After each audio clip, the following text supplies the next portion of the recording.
On this episode of I Couldn't Throw It Out, one of the most successful performers for nearly 4 decades talks about how he got where he is today. When I was out here stealing and robbing, I know what I was trying to get, and that was get me some money so I wouldn't have to live in the conditions in the ghetto. Anybody who says that other than that is full of shit. To hear more, keep listening. I couldn't throw it out. I had to scream and shout. Before I turn to dust, I've got to throw it out. Before I turn to Hello, Sally Libby. Hello, Michael Small. Okay, so we've done some talking on this podcast, especially me. Blah, blah, blah, blah, blah. Uh-huh. But today we got someone who could talk both of us right out of the room. I reached into my boxes, as I always do, and I found the tape of an interview that I never threw out, and I still don't want to throw it out. And that's because it's one of the greatest talkers of all time. You want to tell us who it is? I do. It's the one and only rapper and actor, Ice-T. Yes, and I did this interview with Ice-T for my book about rap music back in 1991. So it's really important to put this in context. That was 33 years ago. Things were really different then. For one thing, Ice was 33 years old, and now he's 66. Think about how much has happened to him and to all of us. His whole image has changed. Now I think most people know him for being on Law Order SVU. Yeah, maybe. And for this kind of persona he's created. I read that he's been on Law & Order for 25 years. Ooh. When I Googled him, I saw that he had been in so many TV shows and movies. And then there are all these articles about him all the time on people.com, on the news sites. They love him. Back in the old days, he was like too scary for the mainstream press. And you couldn't find him on Google because there was no Google. Seriously? Yes, and no internet either. He had appeared in a few movies like New Jack City, but he was mostly known as a rapper. He was representing a new West Coast style called gangsta rap. I bet what he told you about violence and guns and police was really different from what he'd say today. Because the world was so different then. The worst school shootings hadn't happened, and he mentioned the Rodney King beating, but there was no George Floyd, no Black Lives Matter. Also, the year after I spoke with him, his metal band Body Count released the song Cop Killer. Remember that? Uh-huh. It caused a huge controversy. The song was banned, and it was denounced by the first George Bush because he was running for re-election as president in 1992. So it's really interesting to hear that Ice-T talks about Bush with me before all that happened. Of course, I like to hear him talk about his kids. Do you know how old they are now? His daughter Letitia is 48. Wow. And his son, Tracy Jr., had just been born before my interview, so he must be 33. Back then, Ice was living with his girlfriend, Darlene, and now he's been married for something like 23 years to Coco Austin. She was a swimsuit model when they met, and she now has all kinds of fashion-oriented businesses. Oh, yes. I know all about her from Ice Loves Coco, which was the reality TV show they made in 2011 about their lives. It ran for 3 seasons. I watched a little of it, and let's just say it wasn't for me. But I bet reality TV fans loved it. They loved it enough that Ice and Coco are producing another one. No! Yes. It's going to be about their daughter, Chanel, who is 8. She's already on social media, so you can see her. She's very cute, by the way. So he's got an 8-year-old daughter and a 48-year-old daughter. That's right. I guess he and she still have a lot of energy. He doesn't do things the way other people do them. You have to remember, even when he started out with his career, he was doing something very different. Rap was still very much a fringe type of music. Right. And he told you they banned rap music then for foul language. Now, if you don't put an F-bomb in a song, there's no chance it'll be a hit. And there's so much rap at the Grammys now. Ice-T won 2 of them, though Only one was for rap. The other one was with his metal band Body Count. Didn't he start that band like right before you talked to him? Exactly. And now, 33 years later, they just did a tour of Europe and a big concert in New York City. You see? Some things from back then are still relevant. That's what surprised me when I listened to the interview, really. Way back then, we talked about Clarence Thomas and how he was threatening affirmative action. That's definitely relevant. Yes. And Ice was one of the few rappers who also mentioned Donald Trump. Trump had already kind of built this fake persona as the ultimate rich person, and that kind of image really appealed to gangster rappers. Right. But I saw an interview where he called Trump a con artist. Well, based on Ice-T's history, I think he's an expert about that. So we should trust him. I just want to say that your interview made me love Ice-T. He was so full of life and open to different things. So prolific. He's amazing. The fact that he's willing to correct himself and admit that he made a mistake is refreshing. And he's still that way. Of course, he's outdone us when it comes to podcasting. He released 261 episodes of Ice-T's Daily Game, which went on hiatus in February, but knowing Ice, it'll be back. Okay, let's hear the interview. Just one more thing. When you listen, remember, I wasn't a famous journalist. I couldn't promise a huge audience, and Ice-T had no problem with that. He didn't rush me. He was willing to talk with me until I ran out of questions, and he put up with that clicking sound you'll hear in the background.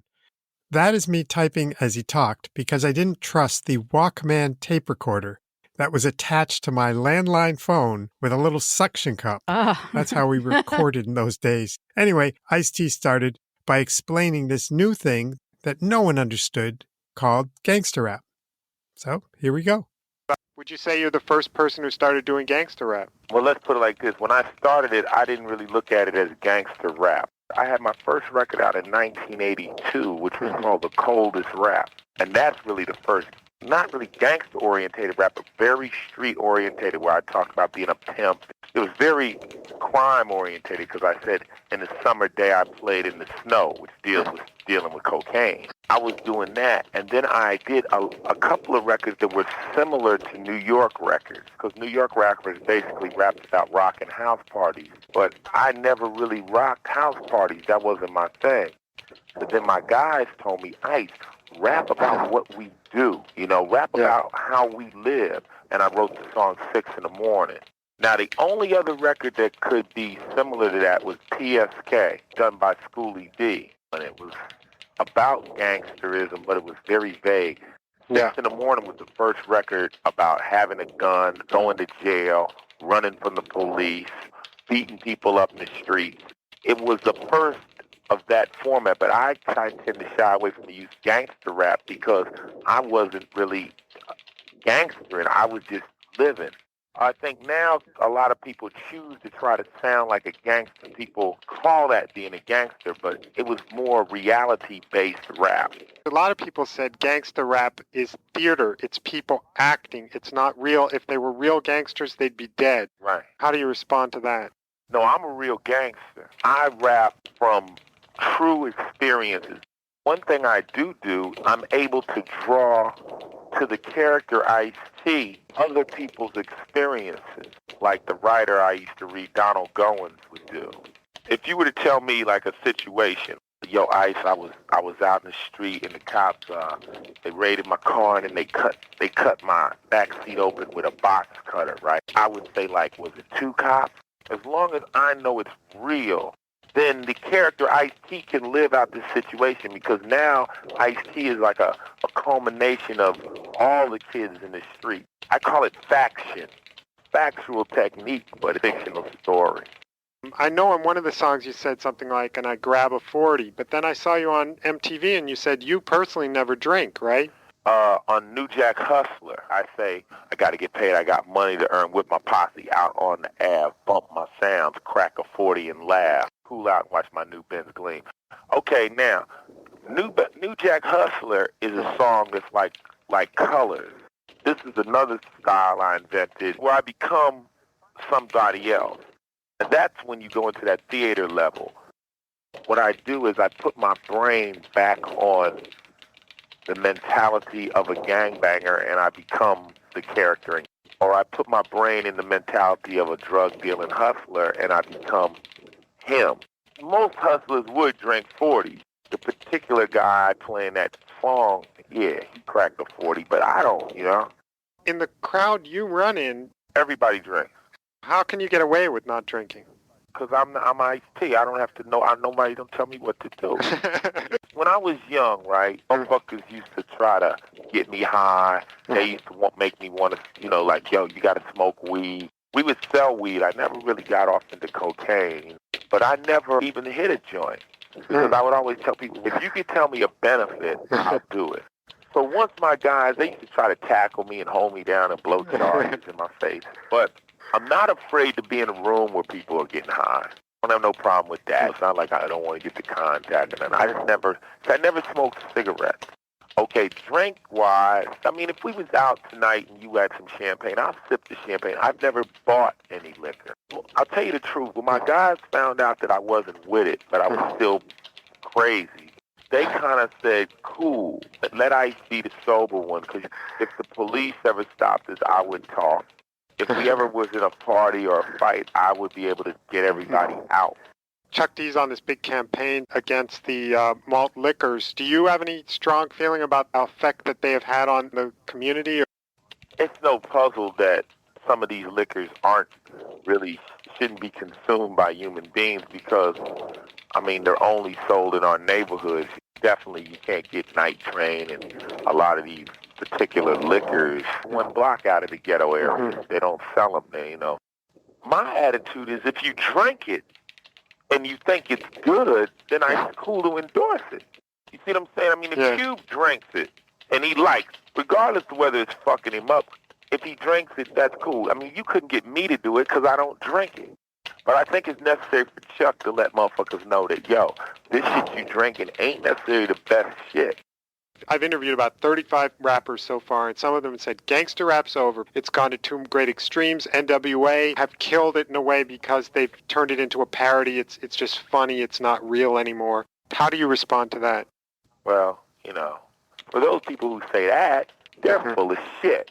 First off, let's not use a gangster rap. Let's call it hardcore. Hardcore rappers, it's not going nowhere.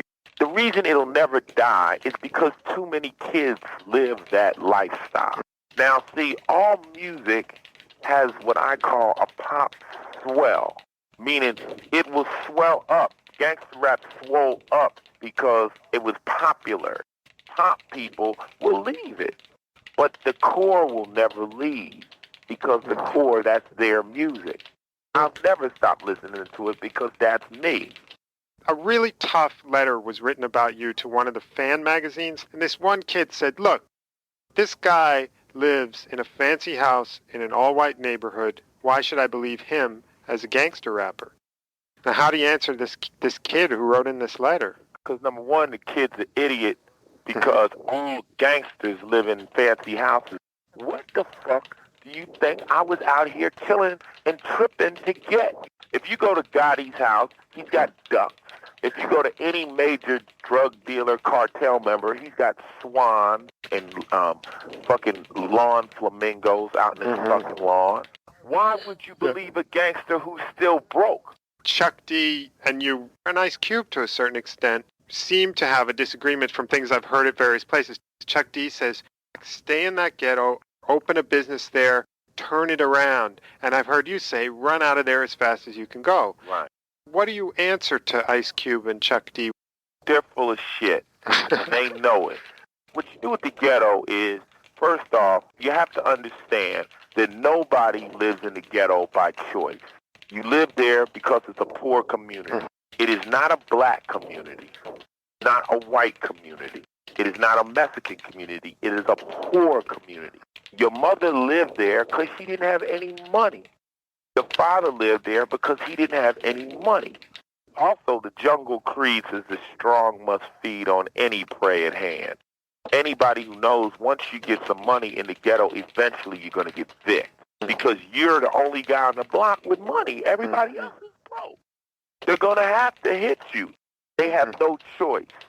Yeah. My whole concept is get everybody out. I left out. I've got so far 20 of my guys moved into apartments, condos. Now these guys have the chance to worry about dying of old age. I mean, just to be able to know that they might live and take the money and educate these kids. My attitude is leave the ghetto a barren wasteland. Rebuild it, then maybe we'll move back. But as long as that place is set up in that way, nobody's ever gonna, there's no help down there. Now, Chuck can say what he wants, but he don't live in the ghetto, and Ice Cube is building a house in Marina Del Rey. Well, he made a big deal about that he still lives in the ghetto. He lives in Windsor Hills, which is the upper class black neighborhood. Come on, be serious. Cube knows. I hang out in the hood every day with my guys, and all they're saying is, Ice, man, get me the fuck out of here. I don't want to stay here. The first escaping of the killing fields is the mental escape. The mental escape. The escape that says, I don't want to surf. I don't want to snow ski. I don't want to ride horses. That's for white people. White people eat nice restaurants. I don't want that. So what is left for the black kid? Staying on the corner in his ghetto? As long as you don't want to escape that hood mentally, you're always going to be fucked. They have to know that there's better levels, and that attitude is selling out. They don't realize that's a mind trip that the system has put on them. That's telling an Indian, if you leave the reservation, you're selling out. Fuck. Why not? Why shouldn't the Indian want to live in Bel Air? The water is better. The food is better. Why not? So that's bullshit. And people, see, the thing of it is, one thing people got to understand with me is, I ain't Chuck D. Chuck D is younger than me. Ice Cube is 22. I was in penitentiary when Ice Cube was in a walker. You were in the penitentiary? Yeah. So I listen to these guys, but I know when I was out here stealing and robbing, I know what I was trying to get, and that was get me some money so I wouldn't have to live in the conditions in the ghetto. Anybody who says that other than that is full of shit. With all the stuff I read, it never mentioned the penitentiary. How long were you in for? Put it like this: I've been in serious problems with the law and in and out of jail. You know, I mean, most of the shit anything I did, I never killed nobody. Statute of limitations is up. Now, my question is, in talking to the press, have you built up some of your past differently than it was? I'll tell you the truth. If I ever lied, I wouldn't be able to walk the streets of L.A. You know what I'm saying? My past is what keeps me alive out here. When I first started rapping, a lot of kids was like, who is this Ice-T guy? I don't walk the streets with bodyguards. Their big brother say, yo, that's them same dudes you should shoot up the skating rink. That's them guys. And in L.A., I was a legend out here before the rap scene, because I was Ice-T before I was a rapper. So ain't no puzzle. And if I'm going to make records like Colors and still walk the streets of L.A. with no bodyguards, a lot of these other rappers out here got huge posses because they're scared. Well, that's another question that I had. You said you're going to the hood.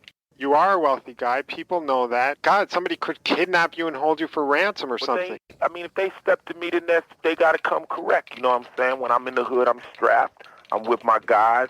You're carrying a gun with you? All the time.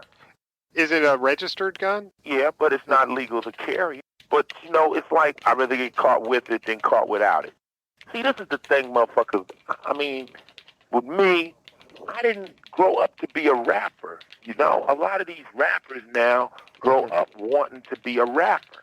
That's not what I am. See what I'm saying? I grew up to rob you, and that was it, and do what I had to do. I unfortunately was sidetracked with this hip-hop, and now I found out that I could get paid doing this and not have to sell out. It's much better lifestyle because I got people who respect me. But this is not me. Why people say, well, why'd you name your album Original Gangster? And I said, well, if Al Capone was writing books, would he be a writer or would he be a gangster? My question is, why don't they ask any of the other rappers? What about Ice-T? Ask them. Ask any of the kids. They ain't never going to find no kids, especially in L.A., that say, no, Ice is lying. I got enough real shit that I don't have to add. I listened to your record and you're saying, look, I made all this money by rhyming, but it's clear that number one, most people, even a lot of kids who want to be rappers, don't have the skills. And number two, there's just not enough room, even for the number of rappers that exist now. Mhm. Now, these other kids who see you, what's their hope? They probably can't make it as rappers. Well, first thing I try to make sure that they know that it took me 11 years. I could have took them same 11 years and been a brain surgeon, any kind of doctor, anything. And it didn't happen quick. You know, I spent a lot of these 11 years not having no money. I had money from the streets when I started, but I went broke in a year and a half. It's a long route. What I try to tell them is that you can do it coming from adversity, not necessarily with rap, but just with a little confidence, a little, just perseverance. I make sure I let them know there's money, because I'm not going to let the system trip me into believing that I don't want money. See, that's another game they play. You don't like the system, then you shouldn't want money. If I don't have money, I can't get a lawyer. If I don't have money, I'm like a hippie. I live in the corner, and you can lock me up whenever you want to. Can't help my friends. And all of James Bond's best enemies were billionaires. If I really want to go head up, I got to have a cash flow. What are you doing with your money? Basically, trying to set up a situation where my family will be set, buy my house. And because my kids, when I have kids, I want them to have a house. I want them to have a foundation to start from. I started from nothing. I want to give them something. They have a chance, to go to college, things like that. I'm spending a lot of money on my homeboys, starting businesses with them, helping my friends. What kinds of businesses? We own a Porsche shop. We build Porsches. We own a limousine service. We own a club called United Nations. We own a merchandising company. What else are we starting? I just started two of my guys off and starting syndicate real estate. They're going out buying real estate and stuff. Two of my buddies, they just got their real estate license. So I gave them a little bankroll to go out and buy shit all over the United States. Basically, my friends know if they come to me with a prospect, I'll help them. I'll put them down. And all of them are trying to get out of the business. They don't want to be involved with that street. And every time they see me come up, they're like, damn, man. But they know they can't. They're not all going to rap. A couple of them are trying to be rappers, but most of them, I insist that they work more in the business. It's nice to say get out of the ghetto, but there are good people, women who had babies, and they can't get daycare, and they're stuck in these places. Who's going to help them? How are they going to get out? It just seems to me like if you leave the ghetto, you're abandoning these people. No. See, if you leave the ghetto, you're showing them a chance. It'd be different if I left, and which I haven't left, because I can't leave mentally. Every day my phone is ringing saying, ice, man. They just shot such and such. Come get me, So I know I'm too in touch. Leaving it is a mental leaving. You have to mentally say, I don't give a fuck about it no more. That's when you leave it. Where you rest your head has nothing to do with it. When I was living in the hood, I used to sleep in hotels in Beverly Hills and in downtown L.A. and in nice spots every night. I never slept there because we would use other people's credit cards and live all over the United States. Living has nothing to do with where you rest your head. These people that you say are nice, but then you also use the word stuck. Yeah, well, I think so. But see, stuck is a negative term. It means that they can't get themselves out. I don't think I could get myself out if I had these could. kids and I was in there. Look at me. I come up out of motherfucker. I don't have no parents. I don't have no family. I'm one guy. I'm stuck down in there. I'm in trouble. I'm about to go to prison. I'm doing all kind of wrong shit. And I changed my life, and I got my shit together. I stayed away from drugs, and you can do it. You can do it. You just have to believe, and you have to get on the right track, and you have to first you have to want to. If you don't want to, in other words, I meet girls every day. I'm on the welfare. Well, do you want to be on the welfare? Well, shit, I can't get on. Yes, you can. Yes, you can. You can get a babysitter. You can get your ass in school. If you're willing to limit yourself, I don't know to what you feel you can do. But once you get your mind set that you can do anything, you can. These people in Bel Air are no different than you. They have the same genes. They have the same mental capacity. Donald Trump, you have the same capacity to understand and learn everything that man knows. As long as you don't think you can, you won't. Didn't you become a father when you were still in high school? Yeah. What about the woman who's with that child now? What happened to her? Married, she moved to Texas. They got a nice house. She's all right. My kid's okay. See, what happened with that was me and the girl I was with was just fucking. And it was like, oh, shit, a baby. And then we said, well, we don't want to keep this together because really this is the first time you ever came over my house. He ain't really set up forever, but we would like to see this child. So when the baby came, I went in the Army and I tried to become responsible. But then it was like, mother came in. The mother had 7 people in her family and I don't have anybody. And if something happened to me, so it was a heavy decision, but it was like, okay, she'll go with mom. We still get along real well. Never pushed it into make it nasty, And the girl went off, met a guy, got married, had another kid, and they got a nice middle class home. They're straight. That's interesting because what I saw was it was having children that pulled so many people where you can't go out and leave the children. You don't have the money for a babysitter. That's why I said stuck. I mean, I felt so badly for them. I didn't know what they could do. Well, they can. You can, believe me, you can get in a position where you're stuck. Usually, hopefully, you got somebody that may be a little bit less unstuck. And if that person will come in and help, you see, like my guys. But by me being successful, I'm able to help them and give them that one-up. They couldn't get an apartment because the application or something, but now I'm able to say, yo, I'll get you, I'll cover you, I'll co-sign. But then I let them know, because my guys still come to me and be like, yo, Ice, I need this. And I let them know, yo, partner, I used to sleep in the rain. I used to be sleep in people's garages and be stuck. So don't look at me for too much help. I have low compassion for motherfuckers crying. I get up every day at 7 in the morning and I work all day. I don't want to hear that shit. And then a lot of times they'll come to me, yo, man, Ice, if I don't get a loan, man, I think I might go do something. I'd be like, okay, I got a gun, ski mask for you.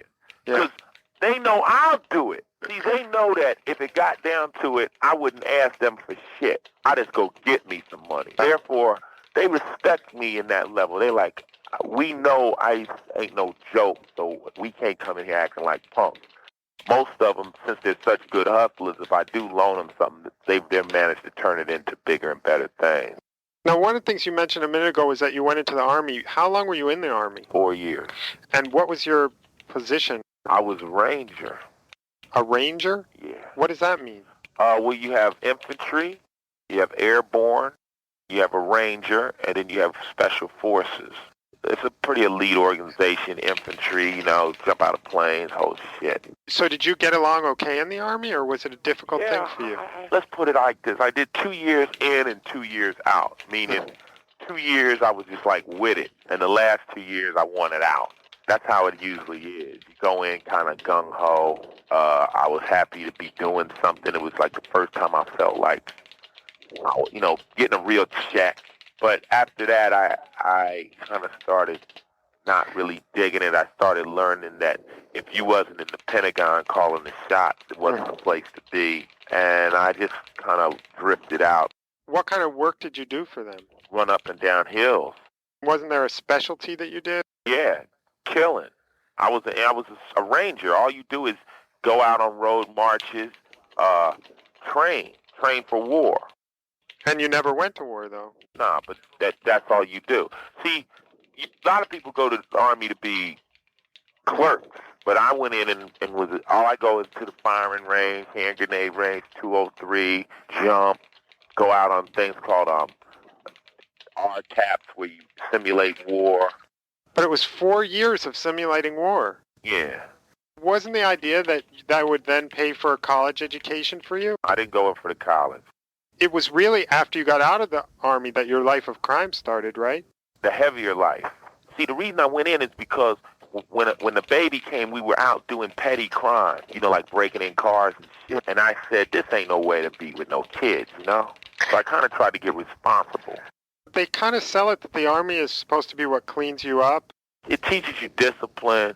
It teaches you how to adapt, improvise, overcome obstacles. It taught me that I didn't want to work for nobody.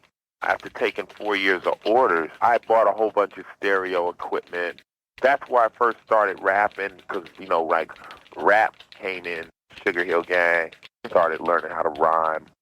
So when I came home, I wanted to be a DJ. It just so happened that all my friends, they were doing all kinds of, crazy shit. And they were like, yo, this is what's happening, man. Get with this. Did you ever get into selling drugs heavily? Because that seems to be what the base of it all is. Nah, because drugs weren't in, Cane wasn't in. Plus, to me, drugs were too slow. I would rather just find somebody selling drugs and lay them down,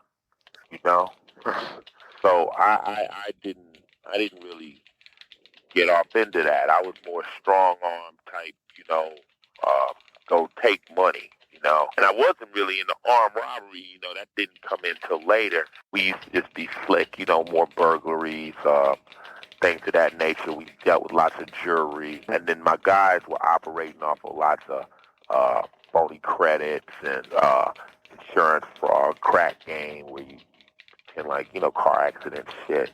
See, like, if you hustle, it's like you're dealing with lots of different crimes. Like, whatever crime fits the need, you commit the crime. If you're going to do a burglary, you might do 2 GTAs to get the cars for the burg. But was there an organization that was central, or was it just everybody doing their own thing? Yeah, neighborhood. If you're taking money away from drug dealers, aren't you a dead man the next day? Not if they don't know who you are. Huh. Wow. That's why, I listen to a lot of these motherfuckers talk and shit, but I'm like, well, these niggas is busters. I mean, I don't want to hear this shit, because, if you're good, you live. If you're dead. If you're weak, you die, you know what I'm saying? But I was very fortunate. A lot of my guys is dead, It can happen. Did you graduate from high school before you went to the Army? I graduated from high school and went to trade tech for 2 years. I was taking auto body there. Did one or both of your parents die in a car accident? My mother died from natural causes. She caught a heart attack when I was in 3rd grade. And my father got killed when I was in the 7th grade. You never said how he got killed. Was it some kind of a battle, or? Well, some kind of an accident that happened and stuff like that. What kind of work did your father do? My father worked on conveyor belts. He fixed it. He worked for this company called Rapid Stand or something, and he would go out and fix them. But then basically, see, since my mother was gone, he was pretty much out in the streets, you know what I'm saying? He was out, trying to get a girl all the time, that kind of father. Because, I don't really remember having too much of a mother. So he would have girls around and stuff, and, he'd go to the pool hall. And You've mentioned education a couple times. The kind of thing I hear all the time is that the education system stinks. The answer that I'm hearing from the rap community is basically drop out and don't get an education and teach yourself. First off, I talk to a lot of rappers and stuff, and there are a lot of kids who got into rap to avoid education, And they listen to other rap records, or they read a piece of a book, and then they start writing. And then they coming off. I mean, you have to listen to these rap records, and you really got to analyze them. And if you take them point blank, you're going to hear a lot of shit. Just because the guy's voice is amplified and got a beat behind it, you'll say, hey, it's true. You're supposed to challenge shit I say, too. You got to have education. That's the only chance you got out here. Closer you can put yourself educational-wise to the business, the more money you're going to make. They say, look, they're teaching me lies, therefore school is bogus and I'm not going to go. What about math? And what about geometry and trig? What about chemistry and biology? And what about things you're going to need in order to survive out here if you want to get a job? What about just basic knowledge? All right, we're not getting their education, so that's, as far as who you are.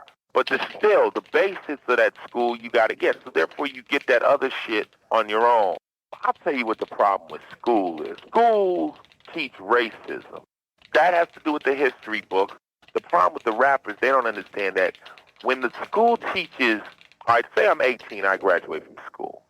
I learned that I was nothing. I was a slave. But what else did I learn? I learned Indians were savages. Mexicans are bums. I don't know what a Jamaican is. Italian, the guy is the mafia. What is somebody from Switzerland? I don't know. What happens is you believe that the white Anglo-Saxon is God. He's top and everything, the father of our country and everything. Jesus Christ was white, making God white, thanks to Michelangelo's brother, who the picture of Jesus Christ is. And you start feeling this inferiority. The schools should have a class called humanities. Now, in humanities, you'd learn that Orientals were kings and they had dynasties. The Indians are very honorable people. You'd learn that Mexicans would be very rich country if it wasn't for the Alamo. You'd learn that Elizabeth Taylor was not Cleopatra. That the basis of money in the world comes from black people, gold and diamonds. In other words, you learn respect for every nationality. If they leave out any nationality, they're still cheating people. So where the black kids get off saying, oh, well, they're not teaching us about us, we're losing because we don't understand about Indians. One of the things that Brand Nubians really came to me with, they were saying we don't even want to learn Greek history because the Greeks stole everything from the Egyptians. Everything comes from the Egyptians. All we care about is the Egyptians. The Egyptians were black people, and we don't want to know anything else. That hurts, too. We need to know about the Egyptians, but we also need to know about the Indians. We have to teach everybody to respect everybody. With this, the white kid won't grow up thinking he's superior. The black kid won't feel he's inferior. But neither will the Mexican or the Chinese or Japanese person. As long as books are still written one-sided, you're going to have this one-sided way of thinking. I was at a press conference with Ice Cube, and somebody asked him about white people, and he said, well, there are poisonous snakes and there are just plain snakes, meaning that all white people are snakes. Do you have a reaction to that? Well, that's Ice Cube. I don't really think that, you know. I believe that if you put a black person, white person, Mexican person in a sandbox and you leave them alone, they'll all grow up as a family. They'll grow up loving each other, and that's it. I just do not believe that evil is innate. I believe that it's taught, and once it's taught, it's hard to unteach. You say that people shouldn't use Ice-T on the album as a role model, better to model themselves after Ice-T the person. But I still get the feeling that you got a lot of people out there who are going, yeah, man, kill, kill, kill. If you don't want them to follow that role model, why do you present that? Why don't you present the real Ice-T instead? Well, the thing of it is, the real Ice-T is so close to that guy. Only thing he just doesn't, you know, he does it in a different way. I mean, I still dress that way. I still wear the gold, still talk crazy. I just know not to hurt people. It's a very thin line that I have to keep in order to keep the kids' attention, in order to listen to me. If I got up there in a Brooks Brothers suit, I wouldn't hold the audience one kid. And it's very, very, very hard to do. I mean, right now you're talking about something that I think the most complex thing of this whole thing is how do you stay hardcore without pushing the kid into the wrong zone, but then at the same time keeping the right message. I'm going to tell you the truth, man. I just have to come the way I come and just hope motherfuckers know. An unstable kid is going to watch the news and go out and do something. I say the question is, does your kid model himself after Arnold Schwarzenegger or the Terminator? The Terminator is much flyer but can't be the Terminator, you know? Arnold is a businessman. You know what I'm trying to do? I'm trying to show these kids that you can be Ice-T the person or be a businessman, but you don't have to give up the hats and the chain. I mean, my biggest role model is Don King. He proved to me that with your hair combed straight up, you could make it. He's been to prison for murder. He's extremely educated, and he's showing it. But he's like saying, you motherfuckers, watch this. And every chance they can, they try to put him in jail. And his hair symbolizes it ain't how you look. But there are people who would say, yeah, he says he's concerned about the kids, but he's more concerned about making money, and that's why he's willing to sell this potentially harmful music in order to make money. He cares about that more than he cares about the kids. It's not that. It's music I like. What is considered potentially harmful just happens to be what I like. I love Jason. I love Freddy Krueger. I just can't help that. And I care about the kids. If you really wanted to see me not care about the kids, I would make pop music. That doesn't do shit for nobody. Doesn't touch any serious bases. Then I would be going after money. Because when you make pop music, you sit in the studio and say, let's make something that's going to make everybody buy and get the money. But this music definitely is not an attempt to sell. It's just an attempt to speak. If it sells, it sells. But when you give up radio and sneaker endorsements and all that shit, that's not trying to get money.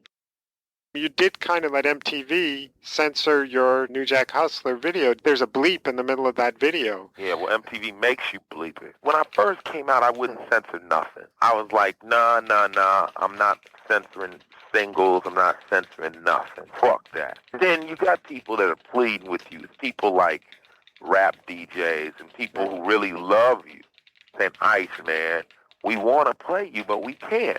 Please give us a version of the record for the radio because we want to bump you. You got to kind of have some kind of compassion for that. So it's kind of like, I know you want to see the video. If I don't do it, you won't see it. I'm going to tell you something. They bleeped that 3 different ways. They made us just pull the word. Then they said that you could see my mouth. Then we put censored over it, and they said MTV won't allow you to do that because we don't want people to know that we censor. They almost wanted us to take that shot out. It was a trip. My friend Cindy and I were listening to some other rappers last night, and we were talking about it, and she was saying, if you talk about being abusive to women, that is harmful to women, and as a woman, it's really hard to hear that. I never talk about abuse to women. Only abusive line I ever had about a woman was at 6 in the morning, where I said we beat the bitch down in the goddamn street. That was a kind of a reason I said that was to allow girls to know that if you ever deal with guys and they're talking shit, don't keep talking shit to them. They will whoop your ass. But I've never, in any of my lyrics, ever said anything about abuse. They said fuck the girl with a flashlight, but we had seen a video of a girl doing herself. And that's why we used it. We were like, whoa, and she was having a great time. She also used a hairbrush and a ketchup bottle. And I ain't making up no shit. It was just something that was supposed to be bugged out. Abuse to women is Evil E raped the girl with a flashlight. Evil E beat the girl down. We don't say that. We just talk about wild sexual escapades. I'll give you an honest thing. We got at least 8,000 letters from all girls asking why there's no sex records. Ice, why aren't there no sex records on this album? What are you doing? So the new album's got 3. The music you're making now is different from the music you made before. In Lifestyles of the Rich and Infamous, you appear in a tuxedo, and people have said that that's a different kind of image for you. I don't see anything wrong with changing, but do you see anything wrong with changing? Well, I didn't mean it when I say don't change. I just meant blatant change is an attempt to catch trends. I definitely changed because I never really try to lock myself in. Like, you'll see pictures of me with sunglasses, no sunglasses. I'm not LL. I don't wear my hat all the time. I change a little bit here and there. The sex record is missing, not because I was trying to change. It was because we just didn't write a sex record. We had wrote 22 songs, and somehow I didn't write a nasty rhyme. And then I didn't want to put one on there just for the hell of it because it would have been contrived. I write my albums just very spontaneously, and when I get to the end of them, I'm like, oh, shit. I don't think, I don't have a message on here. When you look back, is there anything you regretted doing in terms of your career? No, nothing regret, but, I think you hear me mature. A lot of things which I would speak on earlier, like I used to be hard on gay people, which I left alone because when you come from the ghetto, you're not around gay people. You don't understand them. I've been around. I see, what am I getting out of saying something like that? It's not making me look any tougher, so I leave that alone. You grow. So, I mean, one thing about me is I'm not a rapper afraid to correct myself. If I make a mistake or say something wrong, that's just how you grow up. So if there's any change, you'll see that. But as far as the same guy, the same shit, ain't changed. I mean, I've never reached for a pop audience. We did Body Count this year, which is not a change. It's just an evolution. It's something I wanted to do. So I said, yo, motherfucker, I want to do a metal album. We just finished their album. I'm going to do it. When people have asked you about that, you said, look at anybody who limits himself to just rap as a fool. What kind of music are you listening to now? What I really said was I feel sorry for anybody who only listens to one kind of music. Yeah. Because really they're cheating themselves. You got to learn to listen to everything. Now, we listen to lots of metal because we like the anger and aggressiveness in it, you know. Like, who do you listen to? Slayer, Anthrax, Megadeth. And I'm like into more fast and harder shit. I was a big Black Flag fan back in the day, Circle Jerks. And shit, I used to even watch like Wendy O. Williams. But now we listen to that, then I listen to Lisa Stansfield, then I listen to Tina Marie, then I turn around and listen to Phil Collins. Really? Yeah, man, what you talking about, man? Against All Odds, man, it's looping in my CD at all times. See, as a musician, right, I look at a musician different than a buyer. A buyer, say if we're dealing with cars, a car buyer, all they need to do, like I like Toyota. But if we made cars, we need to be reading up on Mercedes and everything because we're in the business. So the same way, I have to listen to everything to be able to deal with the business, where the listener doesn't have to. It can just be down with suicidal and everybody else in the whole world sucks. Now, there are a few sort of political things coming up right before the election. We've got Bush, we've got maybe Cuomo coming in. Do you have a favorite yet in the race, or do you think the whole thing's some bullshit? I'm like what you would be called, how do I say it? I call myself, I'm outside of politics. I'm like over politics. No matter what happens, I'm still going to say what I got to say. I'm in office whether you like me or not. So in fact, I have my political office called a record album. I'm just going to yell my shit, and I'm cursing out anybody who I think sucks. I haven't found one rap person who feels strongly about George Bush. I already made statements on Bush. Bush is the head of the CIA, all right? So, I mean, to be the head of the CIA, you take the cop that gave you that ticket the other night that wouldn't let you slide, amplify him 10 times, you got a police chief. Amplify him 20 times, you got an FBI agent. And amplify him 100 times, and you got the chief of the CIA. Bush possibly is the biggest asshole, probably the best liar on earth. There's probably nothing in the whole world that you could sit in a room with and agree with on Bush without 10 polygrams set up to him, and he probably knows how to blow one of them motherfuckers out. Because he's the head of the CIA. I mean, how you could elect this fool, I'll never understand. Let me tell you about politics. Have you ever heard my wrestling scenario? No. Have you ever watched wrestling? Yeah. You watch Hulk Hogan, Yeah. and you see the arenas are always packed to the rafters. Oh, don't let the Macho Man. Oh, the hacksaw's bleeding. Oh, look at the scar. All these people, every time, pays per view, $25 million a night screaming for the Macho Man, right? Those same people vote. You don't need to say any more than that. There are a couple of issues that have been pretty big lately. Clarence Thomas came out against affirmative action. Do you have a feeling one way or another on it? I don't know. I mean, my attitude is I judge people. Then I go against them or with them. Now, Clarence Thomas, anything he says, I'm against. So if he went against it, then I got to be for it. Now, you mentioned the police. Have you ever, I know you're going to laugh when I said, but have you ever been a victim of police brutality? Not Rodney King-ish. But I've been in, like, questioning rooms where they throw you over in the chair with the handcuffs on you. And just basic, but not, I ain't gonna lie, I never been in no situation where they bust me in my head like that. I seen them bust people in the head just the other week. We were in East St. Louis at a party with Naughty by Nature, and a cop came in there and was trying to kill this dude. And I grabbed the cop. I probably got an arrest warrant for me in East St. Louis right now for that. An assault on a police officer because I got away. But, no, I mean, they get busy if they can. One thing that I thought interesting is in the song about the abused child, you said somebody call a cop. Do you still believe that the cops can be useful in cases like that? It's in a way I'm saying somebody do something, call a cop. It's almost like last resort. If anything, if you scared to do it, call a cop.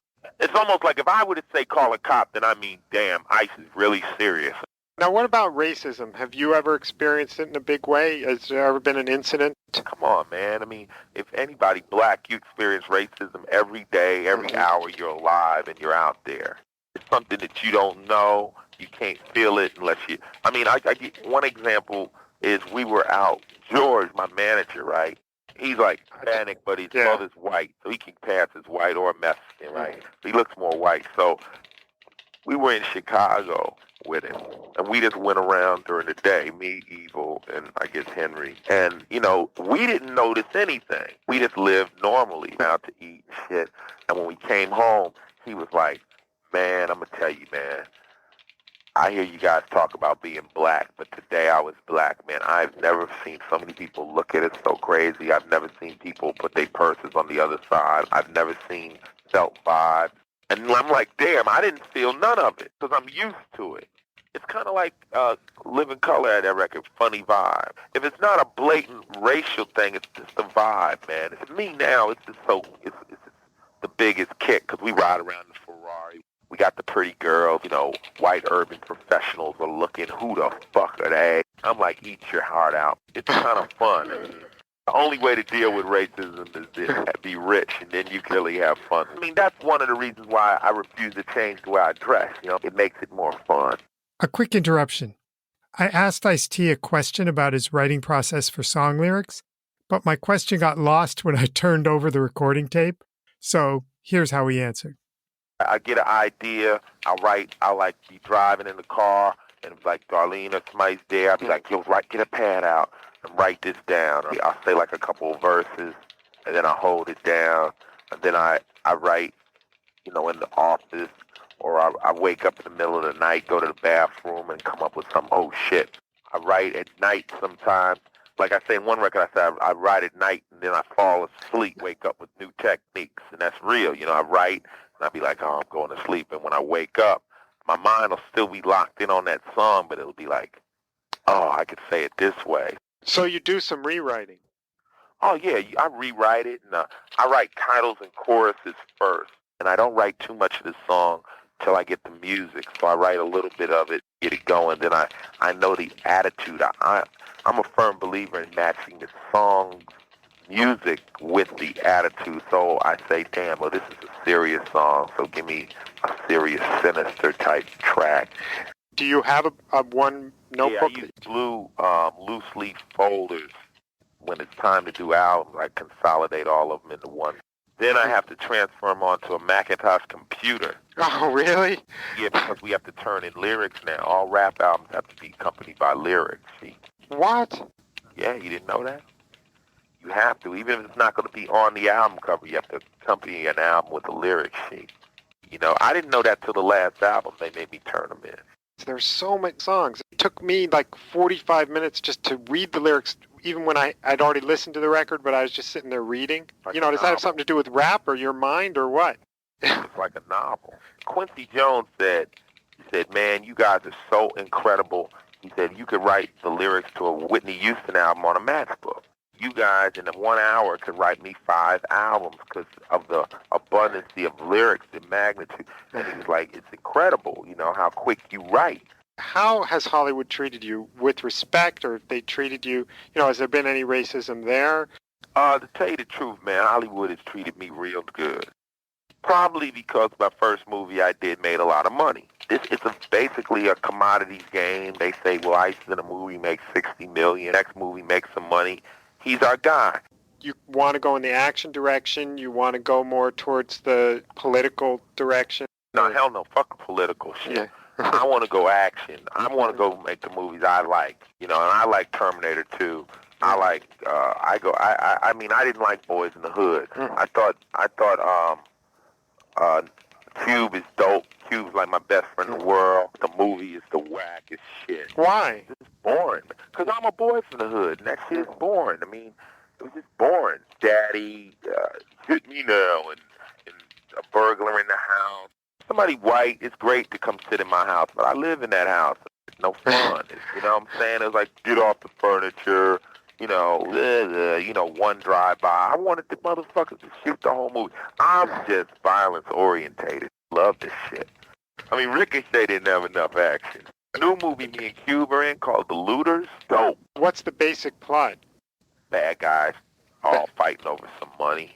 Which you and Cube are, I guess, within rap, the ones who've crossed over with the most strength to film. With you both on the set, was there any sort of clash of the egos at all?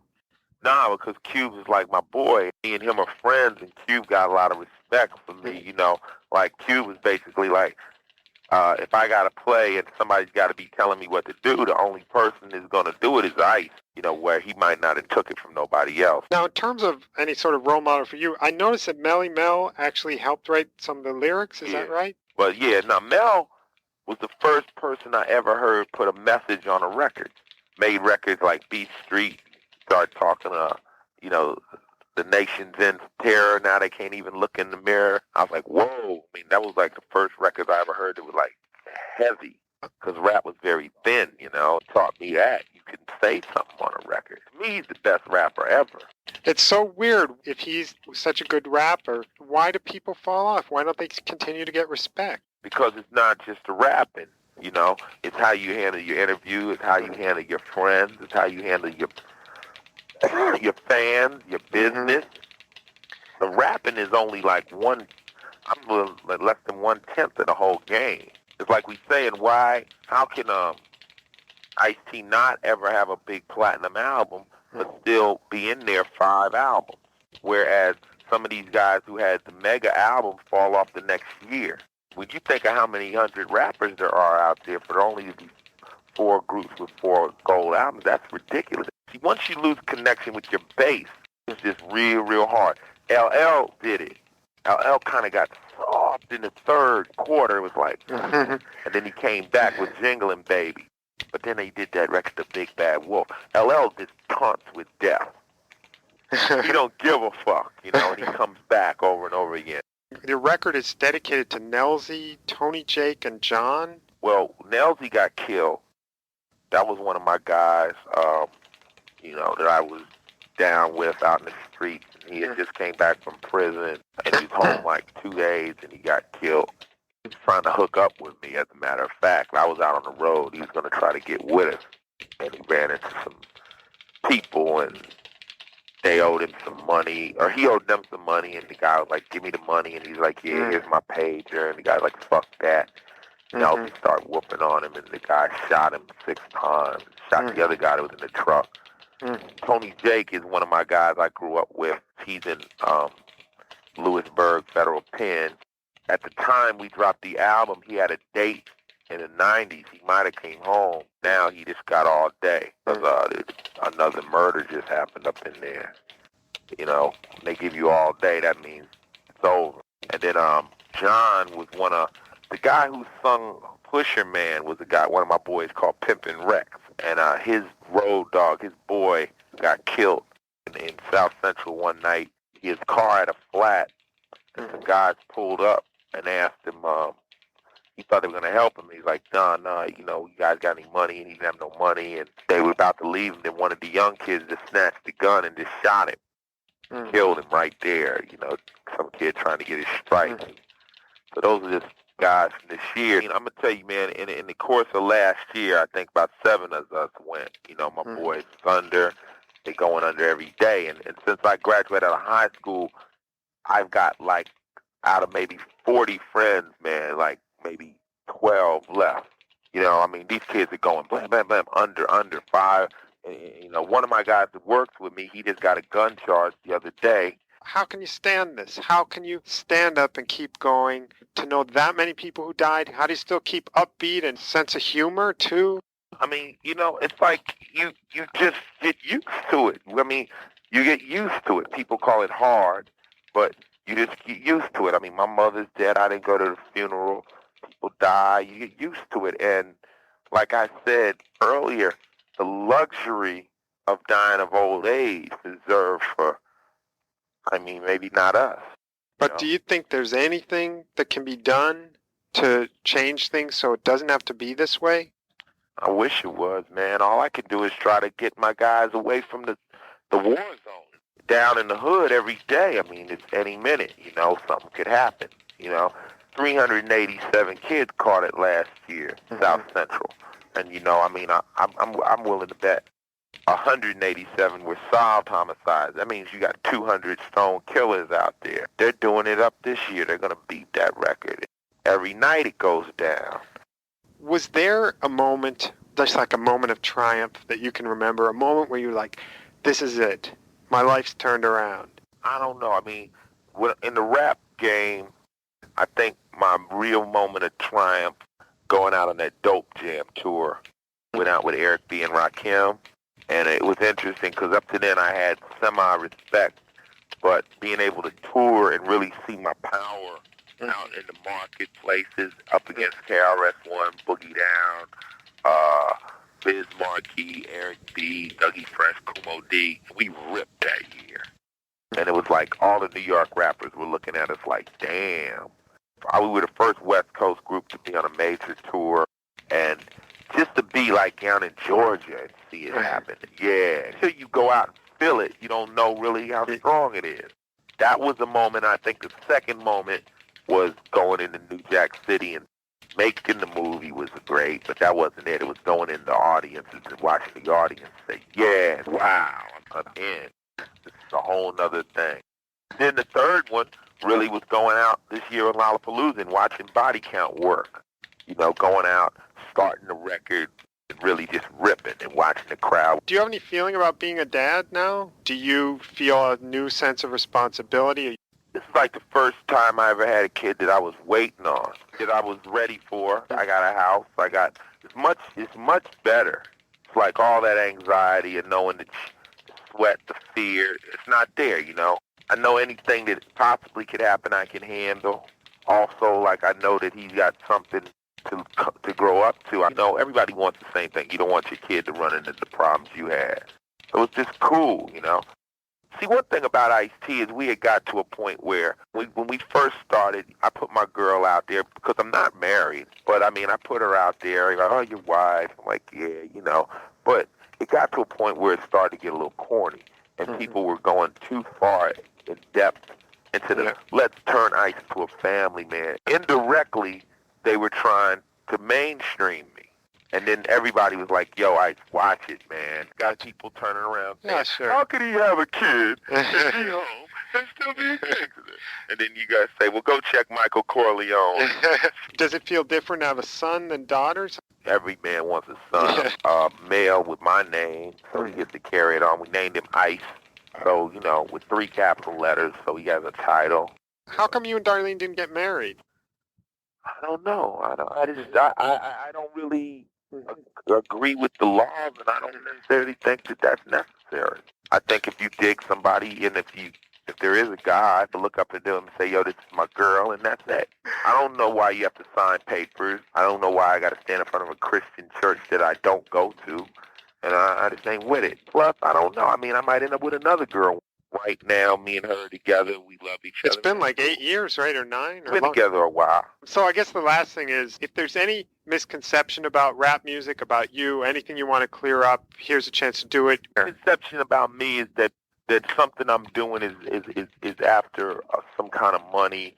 I believe that I found out that I can do what I want to do, and it's just fortunate that people like what I choose to do. But right now, I'm trying to paint. I'm trying to write a couple books. I'm getting into photography. Like, I got my metal band and stuff. One time, this guy came and he told me, he said, Ice, you should try to do a lot of shit because anything you do is going to be different. And once he gave me that inspiration, I started doing things. And I hate it when somebody comes and says, oh, why start Body Count? He's trying to get more money. And it's not. It's really something I want to do. When I want to get some money, which I'm going to start me a pop group, and I'm going to do it. It's going to be a blatant sellout, show the world how easy it is, and I'm doing it just for the fucking money. But I'm going to do it, and then you'll know it. But the shit I do, I'm doing it because I want it. But as long as you know what you're doing, a sellout goes on in your heart. And up to now, I haven't done anything I didn't want to do to get paid. Really lucky I haven't been prostituted to that point. That's only misconception. And I hope everybody else can get their shit together and stay in there for the long run, because hip-hop's going to be around forever. They ask us, when's rap going to play out? And I'm like, well, ask Michael Jackson when singing's going to play out. As long as there are beats and music, there'll be people rapping on records, because right now you have a rap generation. You have kids that are born who have heard nothing but rap since day one. They don't know nothing about music unless it's rap. I figure I got 200,000-300,000 people. They're going to buy my record tomorrow if it comes out in a brown paper bag. Oh, that's great. God, you even answered questions I forgot to ask, so I appreciate it. All right? But thanks very much for your time. I really had a great time talking with you. All right, boss. Okay, Howdy. bye. Peace. So that's it. For anyone who wants to learn more about Ice-T, we've got links about his kids, his wife Coco, his bulldogs, his stance on vaccinations, and more on our website at throwitoutpodcast.com. And if you want to hear about upcoming episodes, go to our website and sign up for our newsletter, also at throwitoutpodcast.com. Or you can follow us on Instagram at throwitoutpod. And by the way, you know I'm not throwing out that tape. Actually, I just read that Ice-T made a trip to Harvard where there was a gallery show of his personal collection of hip-hop treasures. So maybe they'll want my tape for their archive. It could happen. And Ice, if you ever hear this, please let us know. It's been 33 years. I haven't talked to you, and it'd be so great to talk to you again. Good luck with that. Until then, you can talk with me. Okay, I'll settle for that. Thank you. And I'll talk with you later. Thanks, Sal. Bye. Bye, Mike. Look up that stairway to my big attic. Am I a hoarder or am I a fanatic? Decades of stories, memories stacked. There is a redolence of some irrelevant facts. Oh, I couldn't throw it out. I had to scream and shout. It all seems so unjust, but still I know I must. Before I turn to dust, I've got to throw it out. Before I turn to dust, I've got to throw it out. But I couldn't throw it out. Oh, I couldn't throw it out. I'll sort through my possessions in these painful sessions. I guess this is what it's about. The poems, cards, and papers, the moldy, musty vapors. I just gotta sort it out. Oh, I couldn't throw it out. Oh, I couldn't throw it out. Oh, I couldn't throw it out. I couldn't throw